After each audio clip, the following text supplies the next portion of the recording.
Steel Ball Run commence enfin, c'est bon, la partie 7 de Jojo Bizarre Aventure.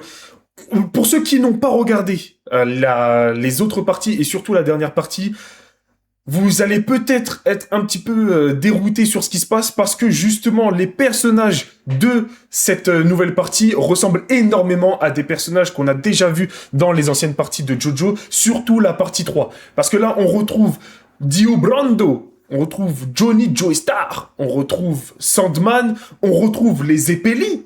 On a Jiro Zeppeli, je crois que c'est ça, Jiro. On a le Zeppeli, et Zeppeli, c'est référence à la saison 1, les ondes. D'ailleurs, c'est un petit peu ce qu'on retrouve sur cet épisode. On a Steven qui, lui, gère la course.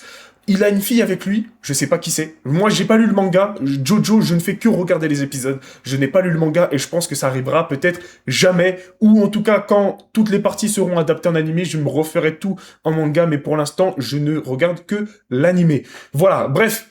L'épisode était incroyable. 48 minutes de pur plaisir. Les musiques, c'est énervé. L'animation, c'est du Jojo.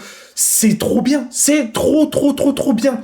Et là, on retrouve une nouvelle façon d'utiliser l'onde avec Zeppeli. C'est mon gars Mathias qui m'a fait comprendre ça pendant le visionnage, parce que j'avais absolument pas compris que c'était l'utilisation de l'onde. Mais ouais, c'est une autre utilisation, à voir comment est-ce qu'ils vont l'utiliser. Est-ce qu'on aura des stands aussi dans cette partie-là? On verra bien, mais en tout cas, ça a l'air d'être incroyable. Johnny Joestar, on va parler un petit peu du nouveau protagoniste, du nouveau Jojo. C'est un petit... je sais pas si je peux insulter là sur YouTube, mais en tout cas, c'est une mauvaise personne, hein. Voilà, déjà de base. Mais il a une volonté d'acier. Comme Zeppeli lui dit dans l'épisode, il a le haut du corps qui est très musclé. Je sais pas d'où il sort ses muscles, je ne comprends pas. Mais en tout cas, il a un flow de dingue. Pour le coup, comme Zeppeli, en fait, tous les protagonistes là de l'épisode, ils ont un flow de fou. Mais il a un flow de dingue avec sa tenue, moi je kiffe. Juste que, ouais, avant son accident, c'était une mauvaise personne. Alors, à voir comment est-ce que il va s'adapter à la course. Est-ce qu'il va changer? Est-ce qu'il a même changé après ce qui s'est passé pendant l'épisode, quand il se prend cette balle, parce que là, on voit que son comportement a quand même énormément changé par rapport à son comportement d'abruti, on va dire ça comme ça. Et donc, ouais, non, ça a l'air d'être plutôt pas mal. Mais l'épisode n'était pas réellement centré sur lui, il était centré sur Zeppeli. Zeppeli, avec ses grilles dorées, il a un flow de fou furieux. Les Zeppeli n'ont jamais eu autant de flow. On se souvient du gars de la première saison, il a un certain flow, et toi, il apprend l'onde et tout, il est stylé. Mais je suis désolé, là, ce Zeppeli, le flow de dingue, c'est une dinguerie. Moi, il m'a mis à l'amende dès le début. Quand il fait retourner le bras du mec pour qu'il se mette une balle dans la tête, non. Que veux-tu dire de plus? Non, c'était magnifique. Ensuite, on voit un petit peu Sandman. Le mec court plus vite que des chevaux. J'ai jamais vu ça de ma vie.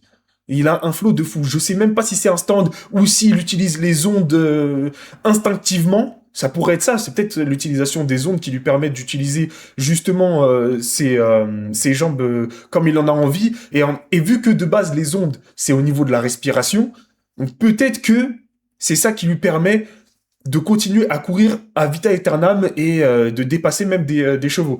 Après, on a eu une ref avec Avdul, donc ref à la partie 3. Bon, il s'est fait virer très vite de la course, mais en tout cas, c'était kiffant de le voir. On a aussi la vieille de l'équipe de Dio qui a lu l'avenir pour Poco Loco.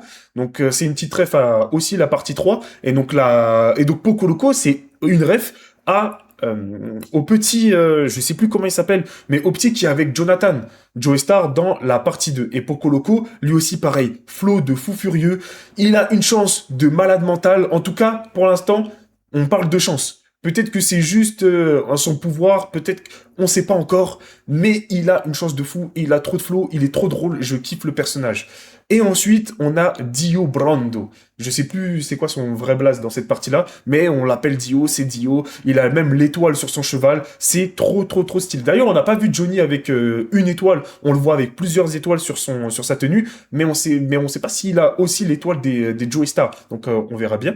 Mais ouais, non, c'est très stylé. Dio qui semble être un mec assez chaud qui comprend bien le fonctionnement des chevaux, mais ouais, il nous épate pas mal, hein. Des fois, il nous balance des petits effets là, clac, clac, clac, qui fait du drift avec son cheval, et en plus de ça, ils ont rajouté aussi encore une autre ref à la partie 3. Il y a énormément de refs à la partie 3, où t'as le sound design de The Wardo, qui, à chaque fois, quand Dio utilise une technique, en tout cas avec son cheval, tu entends l'effet du son, c'est trop, trop, trop stylé. Bref, dites-moi en commentaire ce que vous avez pensé de cet épisode. En tout cas, moi, j'ai surkiffé. J'ai tellement hâte d'être à la semaine prochaine. C'est une dinguerie et j'ai trop envie qu'on ait l'opening. J'ai envie de voir cette masterclass. La musique, la Steel Ball Run, elle est trop stylée. C'est trop stylé. Bref, lâchez le petit follow, le petit like, la petite cloche, tout ça, tu connais. Des bisous à tous. Force et courage. Peace.